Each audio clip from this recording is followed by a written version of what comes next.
Planeo la sorpresa perfecta para el cumpleaños de mi esposa, cuarteto de cuerdas, presentación de diapositivas, todo. La noche anterior, encontré su teléfono desbloqueado. 5 años de mentiras, así que desaparecí. Ella despertó en una casa vacía y con la fiesta cancelada para ella. Pero aquí viene el giro. La fiesta la hice igual, solo que no era para ella. Me llamo Daniel Grayson. Tengo 42 años y, hasta hace 3 semanas, creía que tenía una vida bastante buena. Trabajo como director de comunicaciones en Riverside Community College, en Portland, Oregón. Un empleo estable, buen sueldo, una casa agradable en las afueras. Mi esposa Daphne y yo llevábamos casados 8 años. Ella trajo a la relación a su hija Skyler cuando la niña tenía 6. Nunca vi a Skyler como una hijastra. Para mí, era simplemente mi hija. Daphne trabajaba como coordinadora de proyectos en Henderson Associates, una firma de arquitectura mediana en el centro. Allí conoció a Kyle Dawson, el gerente senior de proyectos. Ahí fue donde todo se desmoronó. Ocurrió un martes por la noche, el 17 de octubre para ser exactos. Lo recuerdo porque llevaba semanas planeando la fiesta de cumpleaños número 38 de Daphne. Tenía el lugar reservado, el catering contratado, incluso había contratado un cuarteto de cuerdas porque a ella le encantaba la música clásica. Las invitaciones ya estaban impresas. Armé una presentación con fotos de toda nuestra relación, cada viaje, cada fiesta, cada estúpida selfie que habíamos tomado. Estaba sentado en mi oficina en casa revisando la lista final de invitados cuando escuché vibrar su teléfono, sobre la encimera de la cocina. Ella estaba arriba, tomando un baño. El aroma a lavanda se colaba por el pasillo mezclándose con el olor del pollo que había preparado para la cena. Todo parecía normal, incluso pacífico. El teléfono vibró de nuevo. Y otra vez. Entré a la cocina pensando que podría ser su hermana Amber o su madre Julia. Quizá algo importante. Al tomar el teléfono, la pantalla ya estaba desbloqueada. Debió olvidarse de activar el bloqueo automático otra vez. Los mensajes estaban ahí, justo delante de mí. Un hilo etiquetado como trabajo. Kyle pero no hablaban de trabajo. No puedo esperar al viernes. Mismo hotel, habitación 412 otra vez. Ya nos conocen ahí. Jaga. Trae esa cosa roja que usaste la última vez. Y luego, el mensaje que me heló la sangre. 5 años. Y él todavía no sospecha nada. A veces me siento mal, pero luego recuerdo lo aburrido que es. 5 años. Había planeado la fiesta perfecta para ella. Ahora ella estaba a punto de recibir un tipo muy distinto de sorpresa. Mis manos no temblaron. Mi respiración se mantuvo constante. Sentí una calma extraña apoderarse de mí, como hielo formándose sobre un lago, una quietud helada que me envolvía mientras mi mente se aclaraba con una precisión aterradora. Subí en la conversación. Mensajes que se remontaban meses atrás. Confirmaciones de hotel, bromas internas, fotos que definitivamente no debía ver, fechas y horas que coincidían perfectamente con sus noches largas en la oficina y cenas con clientes. Reenvié todo el hilo a mi correo personal. Cada mensaje, cada foto, cada prueba. Luego entré a su almacenamiento en la nube y descargué todo lo que había allí también. Mensajes de texto, correos electrónicos, entradas en el calendario que mostraban tiempo bloqueado para reuniones con K. 5 años de mentiras, todas respaldadas en la nube como una especie de confesión digital. La bañera de arriba seguía corriendo. Podía oír a Daphne tarareando algo. Feliz, relajada, completamente ajena a que su mundo entero estaba a punto de derrumbarse. No la confronté esa noche, no dije una palabra, solo cerré todo, dejé su teléfono exactamente donde lo había encontrado y volví a mi oficina. Saqué una carpeta del cajón inferior del escritorio. Dentro estaba el acuerdo posnupcial que firmamos hace 3 años cuando refinanciamos la casa. Ella apenas lo había mirado antes de firmar. Solo una formalidad, dijo con ironía y desdén. Sección 6, cláusula B, cláusula de infidelidad. Si alguna de las partes comete adulterio con prueba de intención y acción, la parte infractora pierde todo derecho sobre los bienes comunes. Yo insistí en eso. Ella se rió y dijo, como si yo fuera a engañarte, Dan. Te preocupas demasiado. Puse la carpeta sobre su tocador, justo al lado de su joyero, para que la viera a primera hora de la mañana. Luego hice una maleta, agarré mi portátil y me fui. A las 2 de la madrugada, conducía hacia el norte por la primera 5 sin un destino en particular. Solo distancia, solo silencio. Solo una carretera desplegándose ante mí y la claridad absoluta de que Daniel Grayson, el esposo confiado, el buen padrastro, el tipo aburrido que no sospechaba nada, había desaparecido. Lo que ella no sabía era que los tipos aburridos pueden ser muy meticulosos cuando quieren. La autopista estaba vacía a esa hora. Solo yo, las líneas blancas dobles y el zumbido del motor. Conduje hasta llegar a la frontera con Washington, luego me detuve en un área de descanso cerca de Longview. El estacionamiento estaba desierto salvo por un par de camiones de carga con las luces encendidas. Me senté en la oscuridad y hice una lista, no emocional, sino práctica. Primero, asegurar las pruebas, ya hecho. Todo estaba respaldado en 3 cuentas de nube diferentes a las que Kyle y Daphne no tenían acceso. Segundo, protección financiera. Saqué el teléfono y entré a nuestras cuentas conjuntas. Teníamos unos 48.000 en ahorros, otros 22.000 en la cuenta corriente. Transferí la mitad a mi cuenta personal, la que abrí hace años para emergencias. Luego bloqueé mi depósito directo, redirigiéndolo a esa misma cuenta. Tercero, bases legales. Había sido inteligente con el posnupcial, pero necesitaba más. A las 3 de la madrugada envié un correo a Richard Kowalski, un abogado de divorcios que conocí en una recaudación de fondos del colegio el año pasado. Asunto: necesito consulta urgente. Pruebas de infidelidad en mano. Cuarto, desaparecer sin dejar rastro. Tenía días de vacaciones acumulados. 63 para ser exactos. Nunca los tomé. Siempre los guardé. Siempre pensé que los usaríamos para un gran viaje que nunca llegó. Redacté un correo a mi jefe explicando que una emergencia familiar requería mi ausencia inmediata. Lo suficientemente vago para ser creíble, lo suficientemente específico para que nadie preguntara. Lo envié a las 6 de la mañana, cuando sabía que él revisaría mensajes antes de salir a correr. A las 7, estaba estacionado frente a un Wells Fargo en Olympia, esperando que abrieran. Cuando llegó la gerente, cancelé nuestras tarjetas de crédito conjuntas. Congelé la línea de crédito sobre la casa, puse alertas en todo lo que tuviera mi nombre. Si Daphne intentaba vaciar cuentas o acumular deudas, lo sabría en minutos. La gerente, una mujer de unos 50 años llamada Patricia, me miró con simpatía cuando le expliqué que estaba protegiendo los activos durante una separación. Buena jugada, dijo Patricia. Te sorprendería cuánta gente espera hasta que es demasiado tarde. Yo no iba a ser uno de esos. Siguiente parada, un almacén de unidades de almacenamiento cerca de la primera 5. Renté un espacio de 3 metros por 3 bajo mi nombre solamente. Pagué en efectivo 6 meses por adelantado. Allí guardé todo lo que saqué de la casa, documentos importantes, discos duros de respaldo, algunos objetos personales que no quería que desaparecieran. También dejé un sobresellado con copias de todas las pruebas, un seguro por si Daphne intentaba algo desesperado. Al mediodía, me registré en un hotel de estadía prolongada en Tecoume con mi nombre real.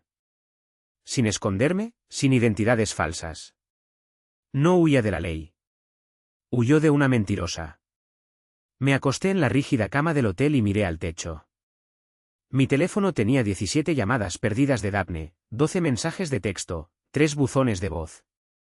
No escuché ninguno. No leí los mensajes. Solo vi cómo las notificaciones se acumulaban como nieve contra una ventana. Ella estaba en pánico. ¿Bien? Alrededor de las 2 de la tarde, mi teléfono vibró con una llamada de Amber, la hermana de Daphne. Contesté. Daniel, ¿qué demonios está pasando? La voz de Amber estaba cargada de preocupación y tensión. Daphne está perdiendo la cabeza. Dice que te fuiste en medio de la noche sin explicación. Pregúntale a tu hermana qué ha estado haciendo todos los viernes durante los últimos 5 años, respondí con calma, directo. Luego colgué. Apagué el teléfono y dormí por primera vez en 36 horas. Cuando desperté, ya era de noche. Me sentí claro, enfocado, listo. Esto no era venganza. Era control. Y por primera vez en 5 años, lo tenía. 3 días después de irme, alguien tocó la puerta de mi habitación a las 7 de la mañana. No esperaba a nadie. No le había dicho a nadie dónde me alojaba, salvo a Richard, mi abogado, y él no aparecería sin avisar. Miré por la mirilla y sentí que el pecho se me apretaba. Esquiler. Estaba ahí, con su sudadera del colegio y jeans, mochila colgada de un hombro, nerviosa y decidida a la vez. 14 años y ya más alta que su madre. Abrí la puerta. Sky, ¿qué haces aquí? Tu mamá sabe dónde estás. No, dijo en voz baja. ¿Puedo entrar? Me hice a un lado y la dejé pasar. Caminó más allá de mí y se sentó al borde de la cama, con las manos entrelazadas entre las rodillas. Nunca la había visto tan seria. ¿Cómo me encontraste?, pregunté. Quédate cerca de la puerta. Rastreé tu teléfono, dijo Esquiler. Me enseñaste cómo hacerlo el año pasado, ¿recuerdas? Por si hay emergencias. Esto parecía una emergencia. Niña lista. A veces demasiado lista. Tienes que decirle a tu madre dónde estás, le dije. Probablemente esté perdiendo la cabeza ahora mismo. Esquiler me miró y vi algo en sus ojos que no esperaba. ¿Iré? No me importa lo que piense mamá ahora, dijo. Necesito hablar contigo sobre ella, sobre lo que ha estado haciendo. Me quedé muy quieto. ¿Qué quieres decir? Esquiler sacó su teléfono y empezó a deslizar la pantalla. Sus manos temblaban un poco. Sé de Kyle desde hace 6 meses, dijo. Los vi juntos. Al principio pensé que era solo trabajo, pero luego los vi besándose en su auto, afuera de nuestra casa. Mamá le dijo que estabas en una conferencia y que no volverías hasta tarde. ¿6 meses? Esta niña había estado guardando ese secreto durante 6 meses. ¿Por qué no me lo dijiste?, pregunté, manteniendo la voz suave. Porque pensé que si lo ignoraba, desaparecería, dijo Esquiler, y su voz se quebró un poco. Pensé que tal vez era solo una fase o algo así. Pero no paró. Y luego te fuiste. Y mamá está llorando y llamando a todos diciendo que nos abandonaste. Y no puedo dejar que haga eso. Me extendió el teléfono. En la pantalla había una foto que había tomado a través de una ventana. Daphne y Kyle con su Mercedes, claramente algo más que colegas. La fecha mostraba que era de hace 4 meses. Tengo más, dijo Esquiler. Fotos, vídeos. Empecé a documentar todo después de la primera vez porque pensé que podría usarlo para hacerla parar, para amenazarla con contarte si no terminaba. ¿Lo hiciste?, pregunté. ¿Amenazarla? Esquiler negó con la cabeza. Tenía demasiado miedo, pero ahora quiero ayudarte. Lo que sea que planees, lo que necesites, ella no debería salirse con la suya. Me senté a su lado y le puse el brazo sobre los hombros. Se apoyó en mí y sentí que empezaba a llorar. No eres responsable de las decisiones de tu madre, dije en voz baja. Y no deberías haber tenido que lidiar con esto sola. ¿Nos vas a dejar?, preguntó Esquiler, con la voz ahogada contra mi hombro. ¿Dejarme a mí? Dejar a tu madre, dije. No te voy a dejar. Nunca. Se apartó y me miró. Prométemelo. Prométemelo. Esquiler se secó los ojos y respiró con dificultad. Entonces déjame ayudar, por favor. Quiero que ella sepa que sé, que estoy de tu lado. Lo pensé un momento largo. Era mucho para que una niña de 14 años lo manejara, pero ya lo había estado haciendo sola durante meses, cargando con el peso de la traición de su madre sin nadie que la ayudara. Está bien, dije. Pero lo haremos con cuidado, y no te pongas en medio de nada peligroso o feo. Trato hecho. Esquiler dijo que me envió todos los archivos en ese momento. Fotos, vídeos, incluso capturas de pantalla de mensajes que había visto en el teléfono de su madre cuando Daphne lo dejaba a la vista. La evidencia era más contundente que todo lo que había tenido antes. Gracias, dije. Esto requirió valor. Ella te lastimó, dijo Esquiler con sencillez. Y nos mintió a las dos. Eso no está bien. No, no lo estaba. Al final de la semana, Daphne se dio cuenta de que no iba a volver pronto. Las llamadas de pánico se convirtieron en mensajes de voz enojados, luego amenazantes, y finalmente desesperados. No respondí a ninguna. Lo que sí hice fue reunirme con Richard Kowalski en su oficina del centro. Era un hombre de mediana edad, con fama de ganar divorcios complicados. Las paredes de su oficina estaban cubiertas de diplomas enmarcados y fotos de él estrechando manos con jueces. La tienes completamente acorralada, dijo Richard, revisando la evidencia que llevé. El acuerdo posnupcial es sólido. La prueba es abrumadora. No va a recibir ni un centavo. ¿Y Esquiler?, pregunté. Quiero asegurarme de que esté protegida. Richard se recostó en su silla. Esquiler tiene 14 años. En Oregón, un juez tomará en cuenta su preferencia para decisiones de custodia. Si quiere vivir contigo, y puedes demostrar un ambiente estable, probablemente obtendrás la custodia principal. Daphne lo va a pelear. Que lo haga, dijo Richard. Tienes evidencia documentada de que su madre ha tenido una aventura durante 5 años. Que ha mentido, manipulado, expuesto a su hija a situaciones inapropiadas. Cualquier juez con sentido común te verá como el padre estable. Asentí lentamente. También quiero una orden de restricción, por si acaso. Inteligente. Presentaremos todo la próxima semana. Petición de divorcio, moción de custodia, congelamiento de bienes, todo. Salí de su oficina sintiendo algo que no había sentido en días. ¿Control? Esa tarde, recibí una llamada de un número desconocido. Casi no contesté, pero algo me hizo descolgar. Daniel, soy Amber. La hermana de Daphne. Siempre nos habíamos llevado bien. Era 3 años mayor que Daphne. Más centrada, menos interesada en las apariencias. Amber, dije con cuidado. ¿En qué puedo ayudarte? Necesito hablar contigo, dijo Amber. En persona. Por favor, dame solo 30 minutos. Nos encontramos en una cafetería en Beaverton, territorio neutral. Amber ya estaba allí cuando llegué, sentada en una mesa en la esquina con 2 tazas de café frente a ella. Se levantó al verme y me dio un abrazo que me sorprendió. Lo siento mucho, dijo en voz baja. Nos sentamos. Amber parecía cansada, mayor que sus 41 años. Daphne me contó todo, dijo Amber. No voluntariamente. Se lo saqué después de que me llamaste. Sobre Kyle, sobre la aventura, sobre cuánto tiempo llevaba. Y pregunté y estoy asqueada, dijo Amber con frialdad. Le dije que es una idiota y que merece todo lo que le pase. Parpadeé. No era lo que esperaba. Amo a mi hermana, continuó Amber. Pero no voy a defender lo que hizo. Has sido buena con ella y con Esquiler. No te merecías esto. ¿Sabe que te estás reuniendo conmigo?, pregunté. No, y no me importa. Amber tomó un sorbo de café.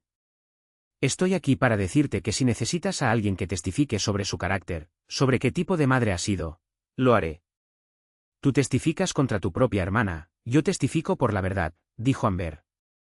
Y por Esquiler, esa niña merece algo mejor que ver a su madre destruir a un buen hombre.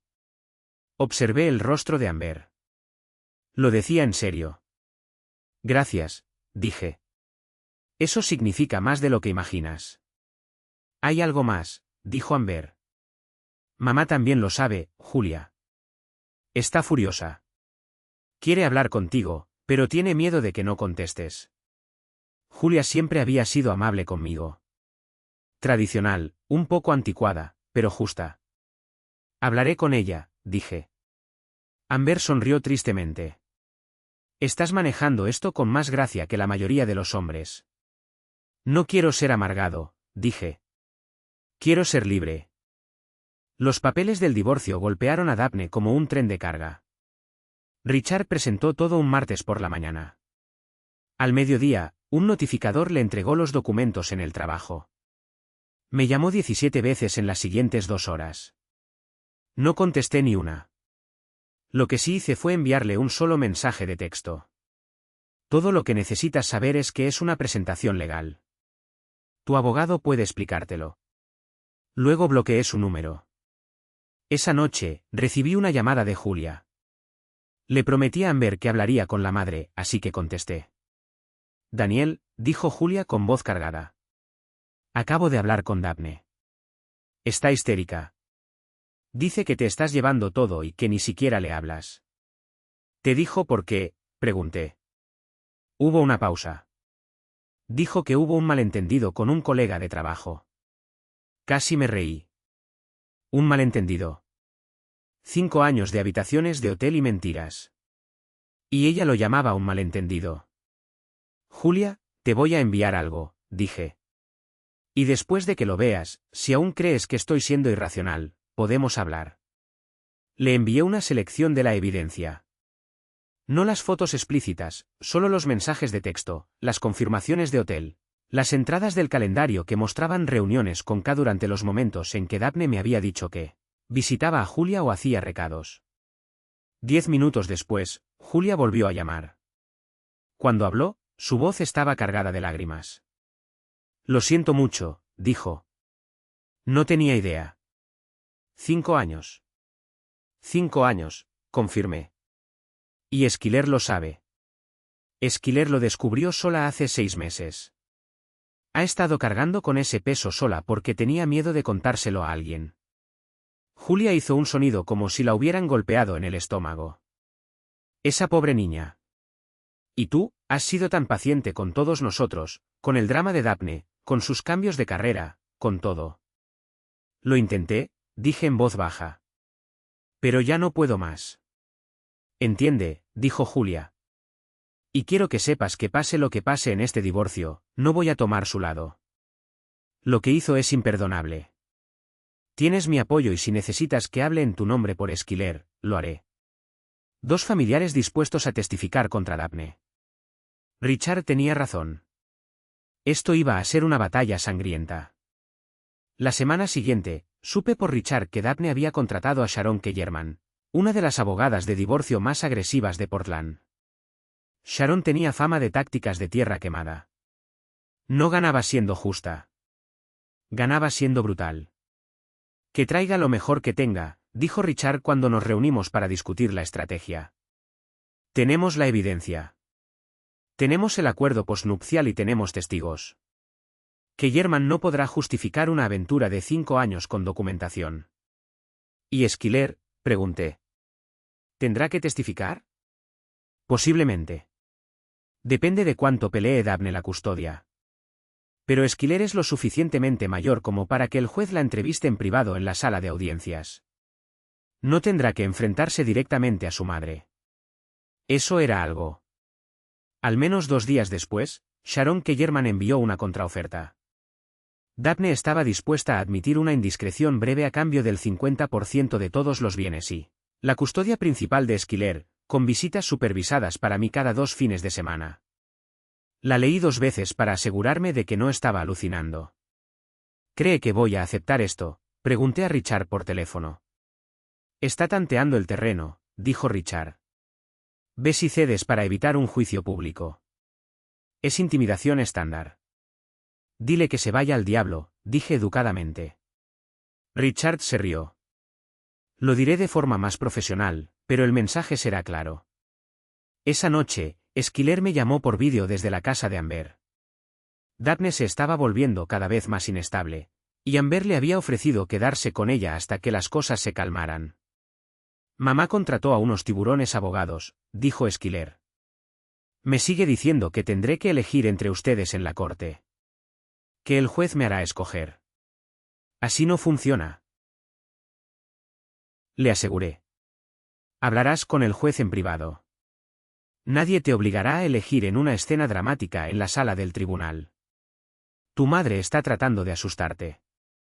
Bueno, un poco lo está logrando, admitió Esquilar. Pero no voy a cambiar de opinión. Quiero vivir contigo. Lo haremos posible, prometí. Solo aguanta un poco más. Después de colgar, me senté en la habitación del hotel y pensé en cómo debía sentirse Daphne en ese momento. Su imagen perfecta hecha añicos. Su familia volviéndose en su contra, su hija eligiéndome a mí en lugar de a ella. Casi sentí lástima por ella. Pero entonces recordé 5 años de mentiras. 5 años llegando a casa y encontrándome con alguien que me miraba a los ojos y mentía sobre dónde había estado, con quién, qué había hecho. La simpatía se evaporó. Ella tomó sus decisiones. Ahora que viviera con las consecuencias. 3 semanas después de iniciar el proceso de divorcio, hice algo que Daphne nunca vio venir. Organicé la fiesta de cumpleaños. No para ella, sino para Esquilar. El cumpleaños de Daphne había pasado 2 semanas antes sin celebración. Se había encerrado en casa, probablemente llorando y llamando a abogados. Pero yo ya había pagado los depósitos para el local, el catering y el cuarteto de cuerda. La organizadora de la fiesta fue comprensiva cuando le expliqué la situación y me ofreció reprogramar todo. Podemos hacer una celebración para tu hijastra, sugirió. Los mismos proveedores, pero con una invitada de honor diferente. El cumpleaños número 15 de Esquilar se acercaba en noviembre. Perfecto. Envié invitaciones a todos los que importaban, amigos de Esquilar del colegio, Amber y Julia, algunos colegas míos de la universidad que habían llegado a conocerla con los años, incluso algunas antiguas amigas de Daphne que discretamente me habían expresado su apoyo. Daphne no fue invitada. La fiesta se celebró en el mismo local junto al río que había reservado para Daphne. Ventanales de piso a techo con vistas al río Willamette. Elegante sin ser pretencioso. El cuarteto tocaba mientras la gente conversaba. El catering era perfecto, con bocados sofisticados y una fuente de chocolate que atrajo a todos los adolescentes. Esquilar llevaba un vestido azul que Julia le había comprado. Parecía mayor de 15 años, segura y serena, rodeada de personas que realmente se preocupaban por ella. Incluso conservé la presentación de diapositivas, pero en lugar de fotos de Daphne, la llené con imágenes de Esquilar, su primer día de colegio cuando la conocí a los 6 años, disfraces de Halloween a lo largo de los años, proyectos de feria de ciencias, el viaje a la costa donde encontró una moneda de arena y se empeñó en llevársela a casa, cumpleaños tras cumpleaños conmigo en la mayoría de las fotos, sonriendo como un idiota porque estaba tan orgulloso de esta niña que ni siquiera era mía de sangre. Cuando empezó la presentación, Esquilar comenzó a llorar. Lágrimas de felicidad esta vez. ¿Guardaste todo esto?, me preguntó, secándose los ojos. Por supuesto, respondí. Eres mi hija.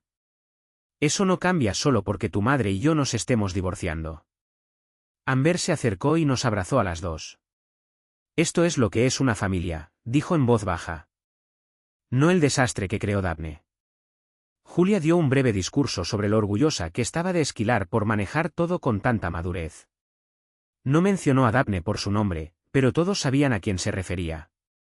Más tarde, una amiga de Esquilar me apartó.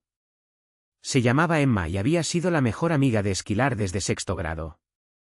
Señor Grayson, solo quería darle las gracias, dijo. Sky me contó todo lo que ha pasado. Mis padres también están divorciados, y mi papá simplemente desapareció, pero usted sigue aquí. Eso significa todo. No confiaba en mi voz, así que solo asentí. La fiesta estaba terminando cuando mi teléfono vibró. Un mensaje de un número desconocido. Casi lo ignoré, pero la curiosidad pudo más. Era Daphne. Había cambiado de número después de que yo bloqueara el anterior. El mensaje era breve. Vi las fotos en el Facebook de Amber. Hiciste mi fiesta para Esquilar. Escribí de vuelta. Hice una fiesta para alguien que merece ser celebrado. Feliz cumpleaños, Sky. Aparecieron 3 puntos indicando que estaba escribiendo. Luego desaparecieron, y volvieron a aparecer. Finalmente, llegó un mensaje. Eres lo peor. Sonreí y borré el mensaje. Lo peor por cumplir mis promesas. Un bastardo que estuvo ahí para las personas que importaban. Un bastardo que sabía la diferencia entre lealtad y ser un felpudo. Podía vivir con eso. La fiesta terminó poco después de las 9. Esquilar me abrazó fuerte antes de irse con Amber. Este fue el mejor cumpleaños de mi vida, dijo. Gracias por no rendirte conmigo. Nunca, prometí. Ni en 1.000.000 de años. Mientras las veía alejarse en el coche, sentí algo que no había sentido en semanas. Paz, No exactamente felicidad, sino una tranquila certeza de que estaba en el camino correcto. Daphne había tirado todo por 5 años de habitaciones de hotel con Kyle. Y al hacerlo, había perdido a las dos personas que más la amaban, su hija y el hombre que habría movido montañas por ella si solo hubiera sido honesta. Ahora solo le quedaban el arrepentimiento y un abogado que cobraba $400 la hora. 6 semanas después de iniciar el divorcio, recibí un correo inesperado.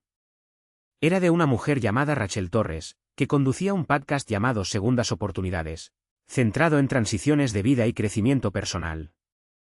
Había oído hablar de mi situación a través de un conocido mutuo en la universidad.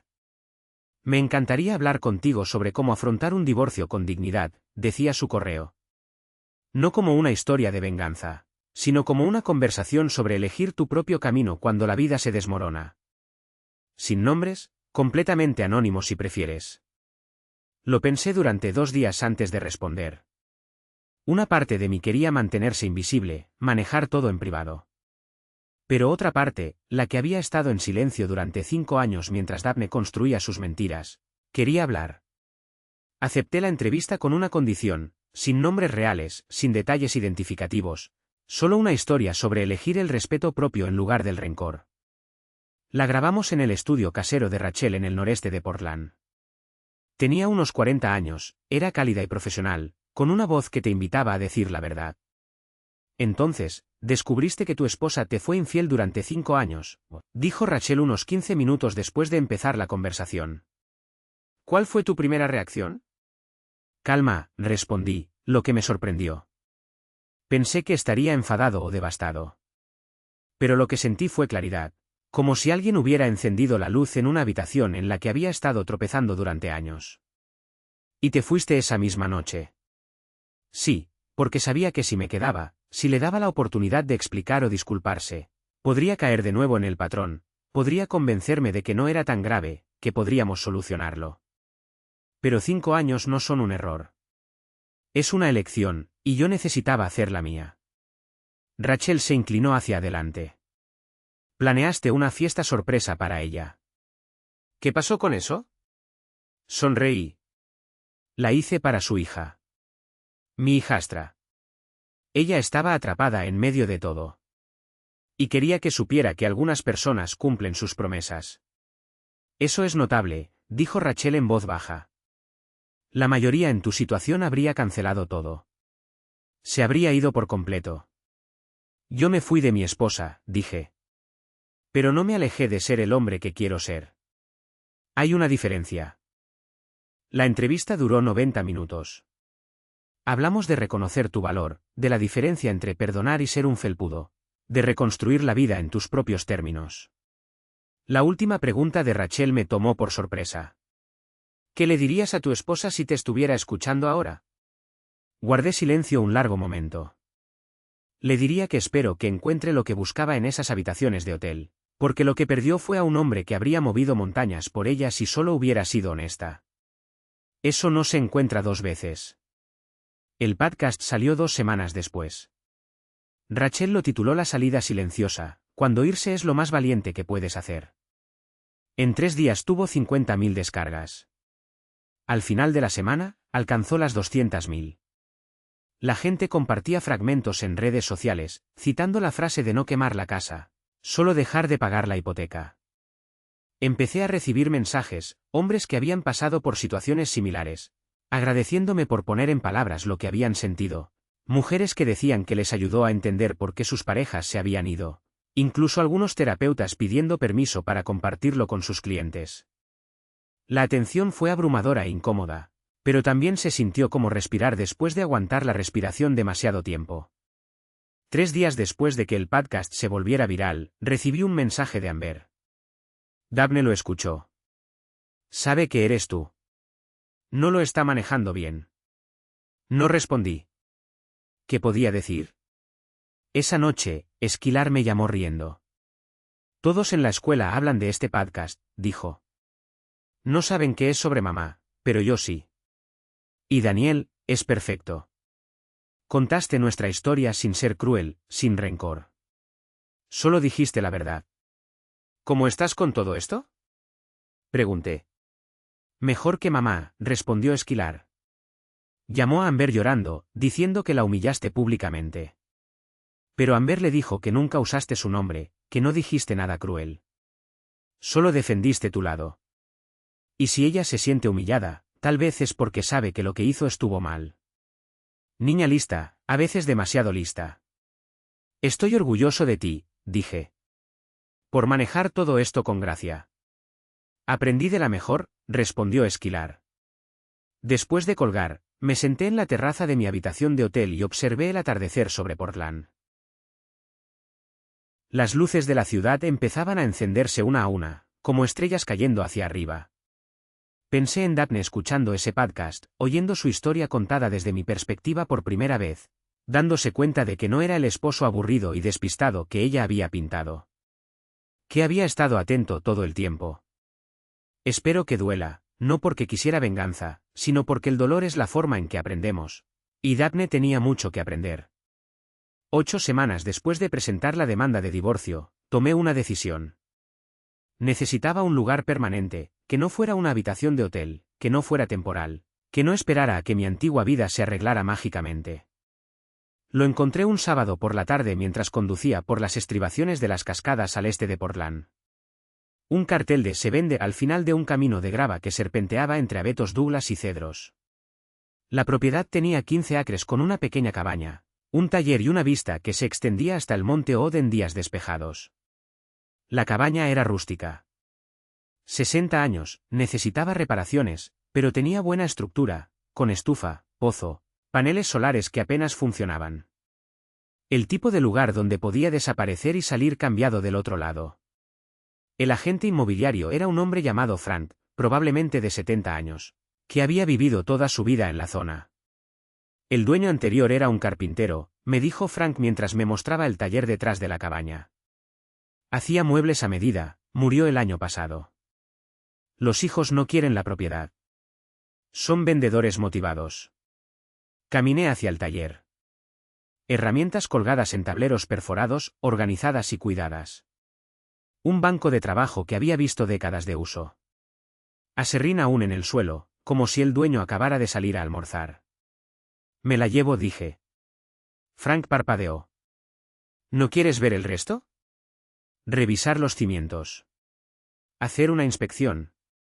Haré la inspección para el papeleo, dije. Pero la compro. Oferta en efectivo. Cierre en 2 semanas. La expresión en el rostro de Frank valió la pena. Usé dinero de mi cuenta personal, a la que Daphne nunca había tenido acceso. La misma cuenta que había ido construyendo en silencio durante años, guardando bonos e ingresos extra. Seguro para días lluviosos. Resultó que estaba lloviendo a cántaros. 2 semanas después, tenía las llaves. Subí con Esquiler un domingo por la mañana. Ella se quedaba con Amber durante la semana y pasaba los fines de semana conmigo. La audiencia de custodia aún estaba a un mes, pero Daphne había dejado de pelear. Su abogada le había aconsejado que luchar por la custodia estando desempleada y bajo investigación por fraude de gastos no era una estrategia ganadora. Khaled la despidió en silencio, sin drama, pero con firmeza. No podía permitirse mantener a su amante en el equipo mientras atravesaba su propio divorcio complicado. Así que Daphne buscaba trabajo mientras intentaba evitar cargos penales y peleaba el divorcio. No podía ganar. Mientras tanto, yo tenía una cabaña en el bosque. Esto es increíble, dijo Esquiler, recorriendo la sala principal. Es como una casita de cuento de hadas. De las buenas, no de las brujas feas. Me reí. Necesita trabajo. ¿Mucho trabajo? ¿Puedo ayudar?, preguntó. ¿Cómo, realmente aprender a arreglar cosas? Por supuesto, dije.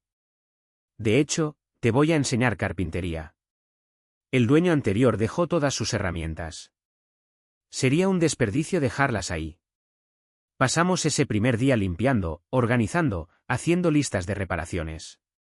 Esquiler lo abordó con el entusiasmo de alguien que había estado atrapado en la disfunción demasiado tiempo y, finalmente, tenía permiso para construir algo real. Esa noche, nos sentamos en el porche y vimos el atardecer pintar el monte Odd en tonos rosas y dorados. Esquiler se apoyó en mi hombro. Me gusta más esta versión de la vida, dijo en voz baja. Es más simple, honesta. A mí también, admití. ¿Crees? ¿Que mamá alguna vez entenderá lo que perdió?, preguntó Esquiler. Lo pensé. Quizá algún día, cuando deje de estar enojada y empiece a ser honesta consigo misma. Y si no, entonces esa es su elección para vivir, no la nuestra. La semana siguiente, empecé a dar clases de carpintería los sábados. Puse un cartel en el centro comunitario local. Nada sofisticado, solo carpintería básica para principiantes. Sábados de 10 a 2. Aprende a construir algo que dure.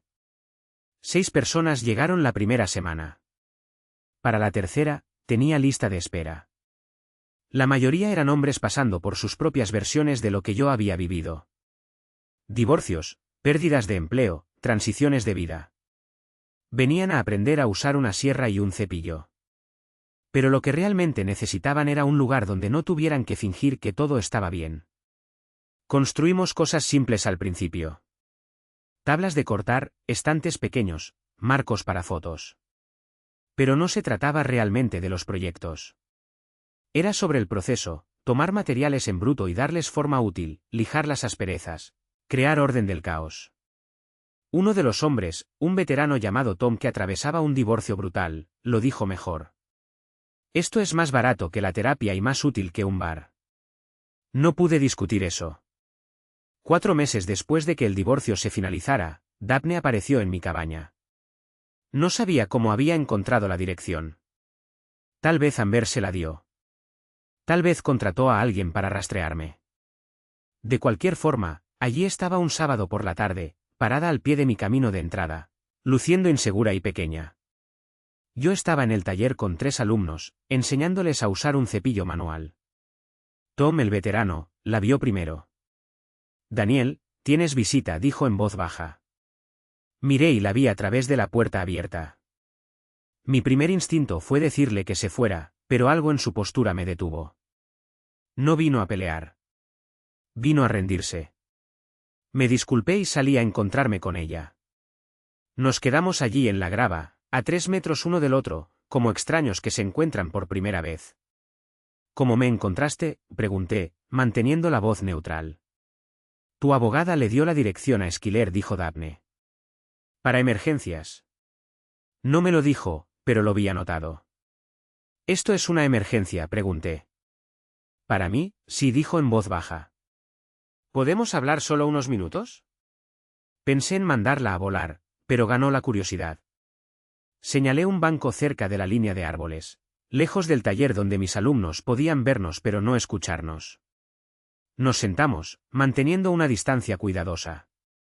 Escuché tu podcast, dijo Daphne unas 15 veces, y cada vez esperaba que dijeras algo cruel, algo vengativo, pero nunca lo hiciste. ¿Para qué?, pregunté. La mayoría de los hombres me habrían destruido públicamente, dijo. Usado mi nombre, compartido fotos, me habrían convertido en la villana, pero tú contaste tu historia sin hacerme un monstruo. No eres un monstruo, dije. Solo alguien que tomó decisiones terribles. Daphne se estremeció. Perdí todo, Daniel. Mi trabajo, mi reputación, mi familia. Julia apenas me habla. Amber es cortés pero distante.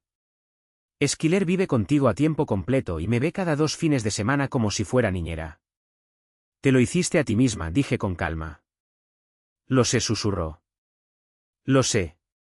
Y quería venir aquí y decirte que ahora entiendo lo que perdí, quién eras, lo que podríamos haber sido si no hubiera sido tan estúpida y egoísta. Esperé. Tenía que haber más. Estoy en terapia, continuó Daphne.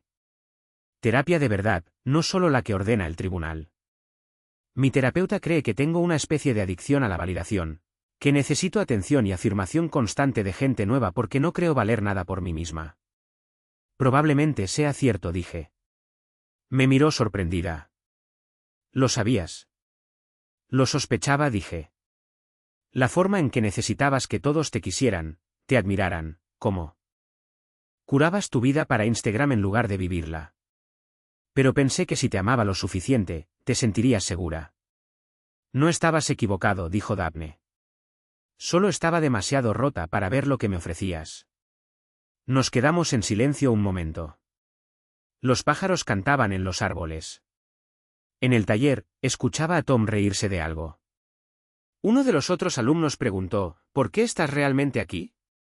Pregunté. Daphne respiró con dificultad.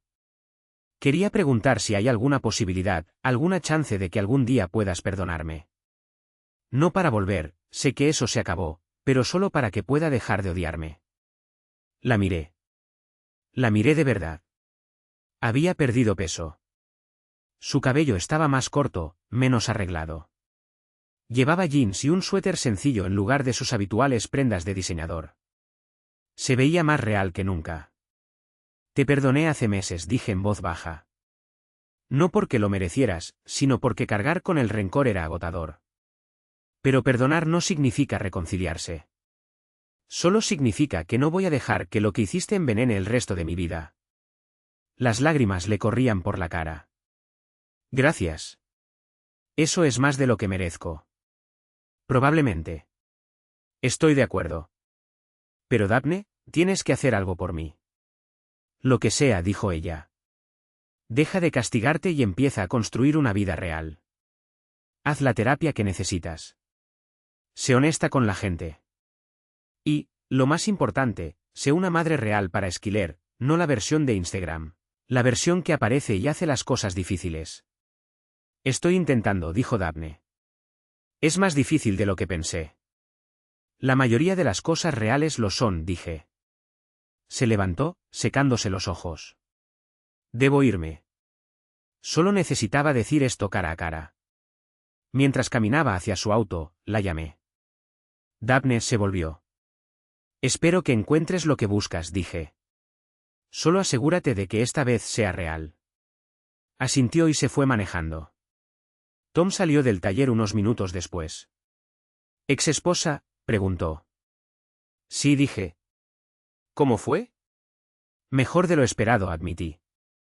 Resulta que a veces la gente sí aprende de sus errores. ¿Crees que realmente cambiará?, preguntó Tom. Me encogí de hombros.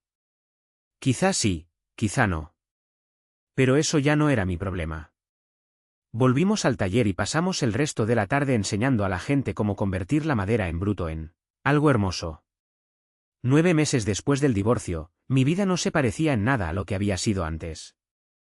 La cabaña estaba completamente renovada. Skyler tenía su propia habitación con vista a las montañas. El taller se había convertido en un lugar de encuentro para hombres que reconstruían sus vidas. Un proyecto a la vez. Había empezado un canal de YouTube documentando las construcciones. Nada sofisticado, solo yo explicando técnicas mientras trabajaba en muebles. Había crecido hasta 30.000 suscriptores. La gente decía que les resultaba calmante, meditativo. Algunos incluso confesaban que les había salvado en momentos oscuros. La universidad me había ofrecido mi antiguo puesto, pero lo rechacé. Ganaba lo suficiente con las clases, algunos encargos de muebles y los ingresos por publicidad del canal. Y, lo más importante, era feliz. Realmente feliz. No solo cómodo. Skyler prosperaba. Sacaba sobresalientes. Estaba en el cuadro de honor. Se unió al equipo de robótica. Pasaba los días conmigo y algunos fines de semana con Daphne. Cuando Daphne lograba organizarse, la relación entre ellas sanaba poco a poco. Skyler había puesto límites y, sorprendentemente, Daphne los respetaba. Julia venía 2 veces al mes con la compra y relatos de su club de lectura. Amber llegaba con sus hijos para acampar. Incluso Tom, del taller, se había convertido en un habitual, ayudando con proyectos grandes y ofreciendo una amistad tranquila que no necesitaba mantenimiento constante. Una mañana de domingo a principios de otoño, estaba sentado en el porche con un café cuando un coche que no reconocía se detuvo. Bajó una mujer de unos 30 y tantos años, con ojos amables y una sonrisa fácil. ¿Daniel Grayson?, preguntó, acercándose por el camino. Soy yo, dije, poniéndome de pie. Soy Melissa Porter, dijo, extendiendo la mano. La estreché. Perdona que aparezca sin avisar. Escuché sobre tus clases de carpintería en el centro comunitario. Esperaba que hubiera lugar para un alumno más. Las clases están bastante llenas, respondí, pero puedo ponerte en lista de espera. En realidad, dijo Melissa, buscaba algo más específico. Estoy empezando una organización sin fines de lucro que enseña habilidades laborales a personas que regresan al trabajo tras estar en prisión. Quiero incluir la carpintería como una de las opciones. Me preguntaba si considerarías asesorar el programa. La miré fijamente. ¿Quieres que enseñe carpintería a exconvictos?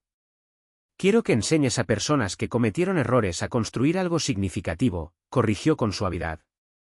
Lo mismo que haces aquí, solo con un público diferente. Pensé en Tom, que estuvo perdido hasta que encontró un cepillo de carpintero y un propósito. En todos los hombres que pasaron por mi taller buscando algo que no sabían nombrar, pero que hallaron en el simple acto de crear. Déjame pensarlo, dije, pero me interesa. Melissa sonrió. Eso es todo lo que pido. Aquí tienes mi tarjeta. Sin presiones, solo posibilidades. Después de que se fue, me senté de nuevo con mi café y miré hacia las montañas. Hace 10 meses, era un hombre cuya esposa le había mentido durante 5 años. Un hombre planeando una fiesta de cumpleaños para alguien que ya se había desconectado del matrimonio. Ahora era un hombre que enseñaba a otros a construir cosas que duraban. Que había creado un espacio donde personas rotas podían venir y poco a poco recomponerse. Que había aprendido que a veces la mejor venganza no es venganza. Es construir una vida tan buena, tan real, tan auténtica, que quien te traicionó se vuelve irrelevante. Esquiler salió al porche, todavía en pijama, con su propia taza de café. A sus 15 años, ya lo tomaba solo, diciendo que era más adulto. Buenos días, dijo, sentándose a mi lado. Buenos días, pequeña. ¿Era alguien buscando clases? Preguntó.